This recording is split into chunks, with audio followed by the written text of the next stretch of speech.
泰迪并非一个独立品种，它其实是造型酷似玩具泰迪熊的贵宾犬，因为它天性热情活泼，喜欢在外界交朋友，所以也被称为。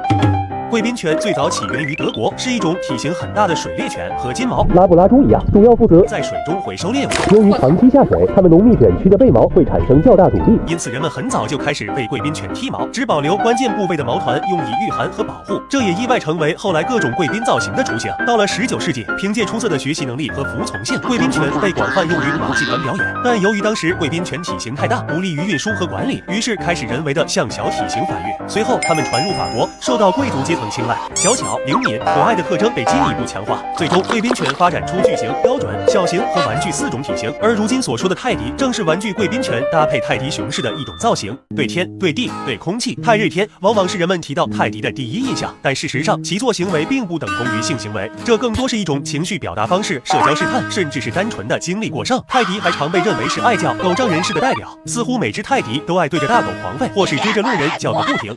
但这同样不是品种原罪，贵宾犬智商排名全为第2，这意味着它们学习能力极强，能快速摸清主人的底线。主人过于溺爱、疏于管教，它们就会聪明地学会用吠叫来达到一切目的。同时，它们体型小巧，许多主人意识不到社会化训练的重要性，觉得反正它也惹不出大祸，于是遛狗不牵绳，纵容其扑人吠叫的现象比比皆是。正是因为泰迪好养、体型小，导致饲养的人多、基数大，哪怕只有一小部分不负责任的主人，也足以制造出足够多的坏榜样，让整个群体蒙羞。选择养泰迪不是一个糟糕的选择，相反，泰迪可爱、活泼，情绪反馈强，能提供很高的陪伴感和情绪价值。体微小、掉毛少、好打理，也让它非常适合新手饲养。但养狗必须有规则意识，社会化是每一位主人无法回避的责任。人们讨厌的从来都不是泰迪，是那些没有被好好教育的狗。